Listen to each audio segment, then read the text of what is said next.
જામનગરના રાજવીએ વિરોધ કર્યો છે। તેમનું કહેવું છે કે કોઈ પણની શાખ પ્રત્યે બોલે એ સાંખી લેવામાં ન આવે। ભાજપના ઉમેદવાર રૂપાલાનો વધુ એક રાજવી પરિવારે વિરોધ કર્યો। જામનગરના જામ સાહેબે રૂપાલાના નિવેદનને વખોડ્યું। જામ શત્રુ શલ્યસિંહજીનું કહેવું છે અયોગ્ય બોલવાનો ગુનો કરે તેને સજા થાય।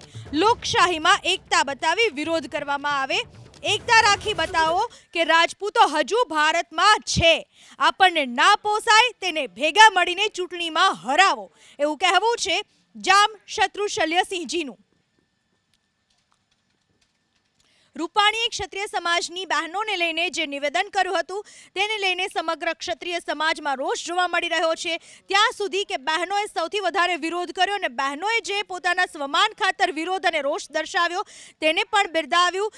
જામનગરના જામ પરિવારે અલગ અલગ રાજવીઓએ પત્ર લખ્યો છે। જામનગરના રાજવીનો પત્ર અમે આપને બતાવી રહ્યા છીએ, સાથે જ સુરેન્દ્રનગરના રાજવી પરિવારનો પણ પત્ર સામે આવ્યો અને કચ્છના રાજવી પરિવારનો પણ પત્ર સામે આવ્યો અને આ બધા જ પત્રોમાં એક વાત સમાન હતી કે રૂપાલાના નિવેદનને વખોડી કાઢવામાં આવ્યું। ક્ષત્રિય સમાજની બહેનોને લઈને જે નિવેદન કરવામાં આવ્યું હતું અમે આપને સંભળાવી રહ્યા છીએ।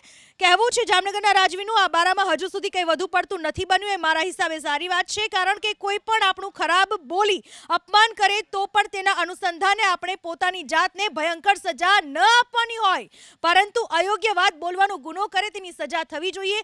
જે બહેનોએ આ હિંમત દર્શાવી તેને મારા ધન્યવાદ, પરંતુ જે કારણનો સંકલ્પ કર્યો હતો તેની હું ટીકા કરું છું, કારણ કે જોહરનો પ્રશ્ન આ કિસ્સામાં બિલકુલ ઉપસ્થિત થતો જ નથી। હાલમાં ભારતમાં લોકશાહી લાગુ છે।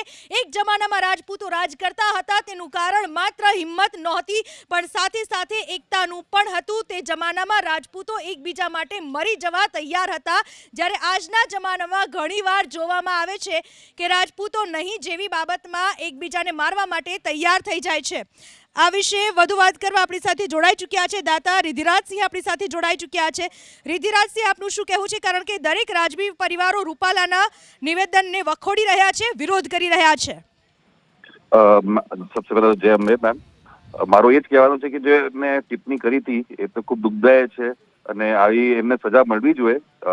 જે પણ સજા, પણ આવી સજા ના મળવી જોઈએ કે આપણે શું કહેવાય રાજપૂતોનું માન સન્માન ના રહે, અને એવી સજા મળવી જોઈએ જેની તેમને ટિપ્પણી કરી એની હિસાબે એમને સજા મળવી જોઈએ। આપણે સંવિધાનના અંદર રીતે લઈને એને સજા મળવી જોઈએ।